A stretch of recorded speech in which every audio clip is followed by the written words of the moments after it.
this whole coronavirus, as horrible as it is, and it obviously is producing a lot of great memes.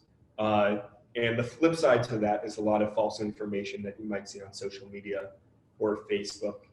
Can you think of anything either on one hand funny that you've seen where you're like, this is so delusional or this is so out of the norm, I don't know how people are reposting this? Or on the flip side, something that's just so depressing with the level of falsehood of the information. I mean, fake news to the core. There's no shortage of funny ones. I saw one that if 90% of Americans stayed at home like they should, the virus would be over in 4 weeks. If 70% stayed home, the virus would be gone in 13 weeks or whatever it was. If 50% stayed home, the virus is never going to go away.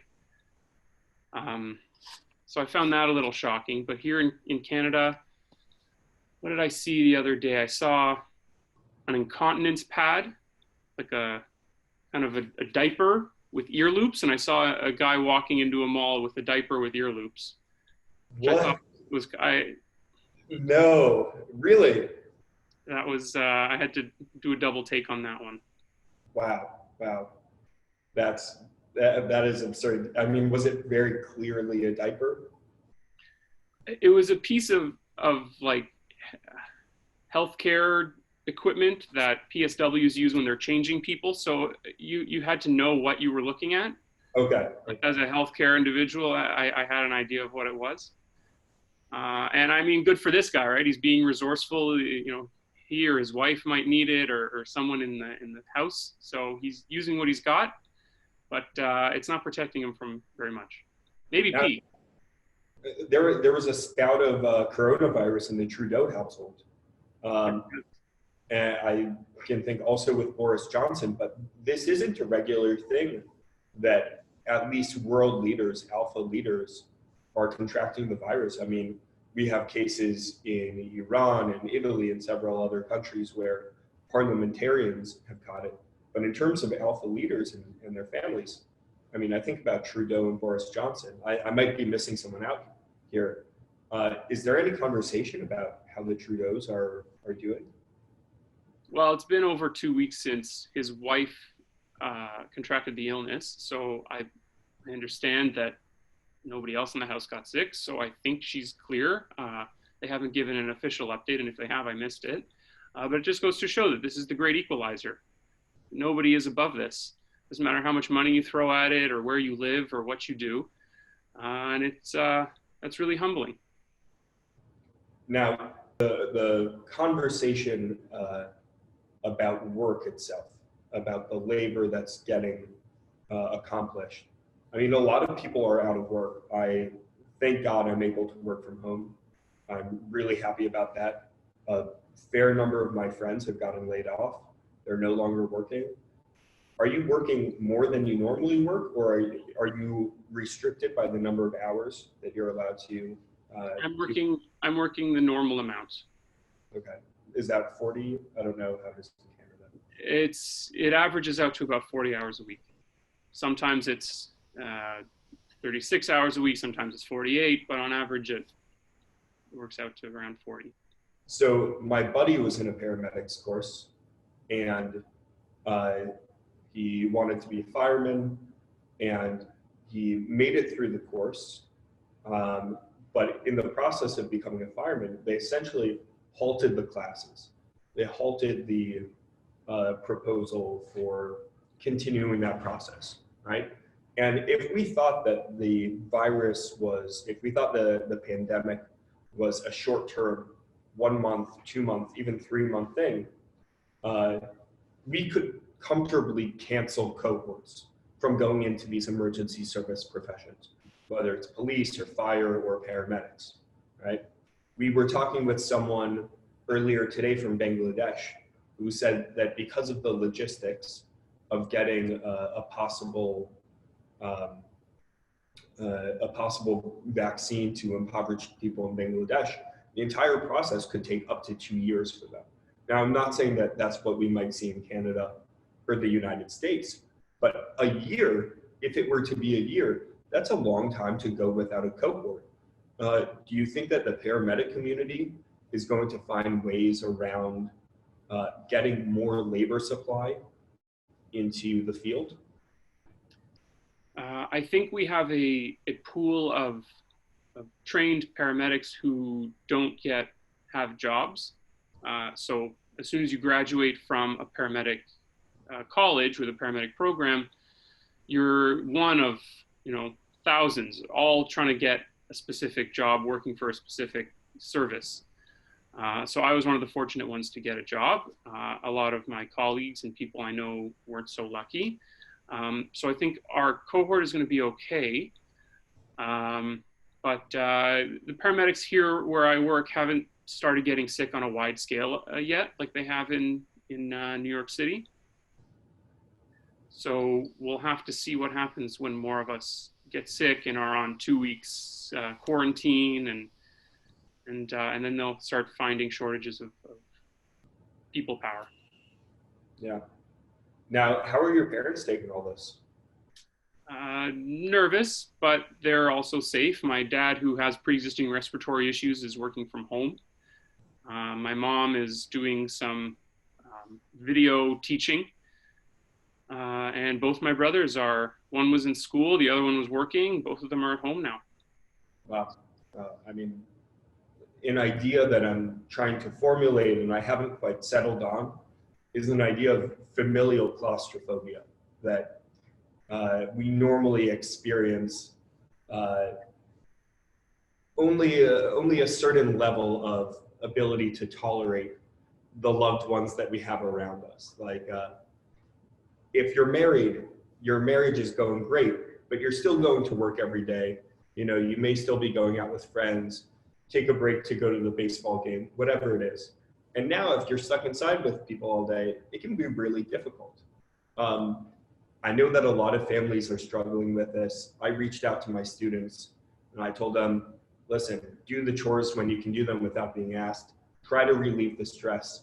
But have you found with not necessarily your own family, but with your friends that it's difficult for them to be cloistered like this with people that they even love?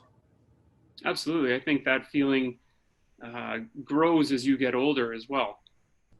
The intolerance for living with your parents, which might be a societal thing. I know sometimes I go into households, especially of Chinese or other cultures, where grandparents, parents, siblings, and their infant children are all living under one roof, and that's acceptable because that's what happens back home. So I definitely think it's a unique problem to have. It's a good problem to have, yeah. Now, I think a good place to kind of finalize this on is with your wife not living at home. You're working 40-hour weeks. What are you doing with your free time? I am currently watching Ozark, the new episodes. Before my wife moved out, we were watching The Office together. I currently play strategy games with friends over Discord, which is like a video game chat group, kind of like Skype. Keeping a consistent schedule on days that I'm off, doing some push-ups, sit-ups, clean the house, make some meal prep, a little bit of busy work. I think the Army really prepared me well in busy work when the head of busy work on the base, during a rainstorm, handed me a squeegee and told me to go squeegee up the puddles.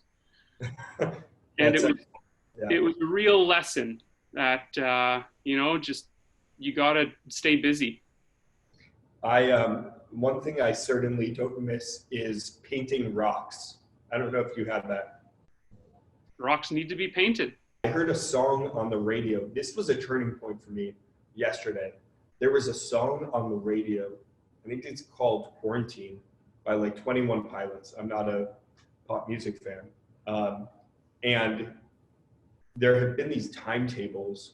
There have been these events that have occurred over the course of this whole experience. which have made things very surreal.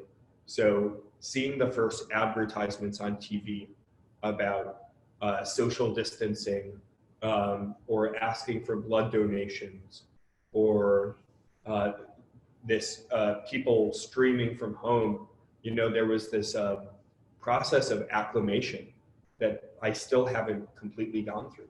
Yeah, no, I've felt it too, and it's specifically been with car sales. Here at Subaru Canada, we want you to be absolutely safe in our stores. So please keep a distance and sanitize your hands and those kinds of things. They're starting to sell to us.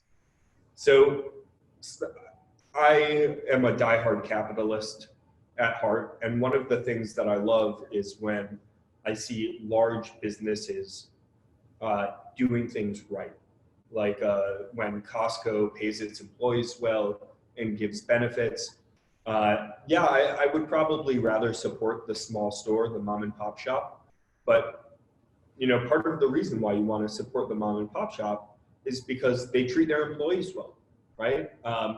And one of the things that I'm seeing is like large restaurants, if Pizza Hut or Domino's can be called a restaurant, where they say, we're having no contact delivery, or we're giving you your food without ever touching it. And in my head, I'm thinking like, it would be nice if maybe this came from the local pizza shop, but they're doing what they need to be doing, and they're doing it well. Yeah. It's fortunate that they have such capital where they can make those kinds of changes and alter their staff levels and delivery models and things like that. As a small business owner, I feel a lot for other small business owners who've been going through this crisis. I think the government has done a decent job, and banks have done a decent job at providing emergency loans and whatnot. Even providing direct funds. I mean, we're getting a little hint of the Andrew Yang in us during this $1,200 money transition from the government to people's accounts. But I don't see where the government is stepping up to give finances, provide finances to businesses. I'm a big believer that the government should, for the most part, stay out of people's business, but this might be an exception. This might be a time where it's time to finance. I've started looking at this whole thing as like a time of war where extreme actions need to be taken and certain personal liberties need to be sacrificed for the greater good. Who's the government to tell me to stay inside all day? Well, if it helps protect grandma and grandpa, then that's what has to be done. See, I'm in a bit of a different boat, which is, I think if I lived in Canada, that would probably be my ethos. As an American, I feel much more that the government has an advisory role as opposed to a dictating role. And I don't mean that as in being a dictator, I just mean dictating rules and regulations. So without a doubt, I'm going to follow the government's regulations that they put in place for my safety and the safety of those around me. But there is still a voice in my head that says, don't limit my freedoms. I'll limit my own freedoms. But there is a bit of a twinkle that's reminding me what could go wrong here. But that's neither here nor there. Ariel, thank you so much for coming on. As always, it's a blast. Please give your wife my love and her family my love, and tell her spasiba for lending you to us. We're happy to have you. A pleasure to be had. Thanks for having me on the show, Ari. That's Stay it. happy, stay safe, stay inside. Yes, sir.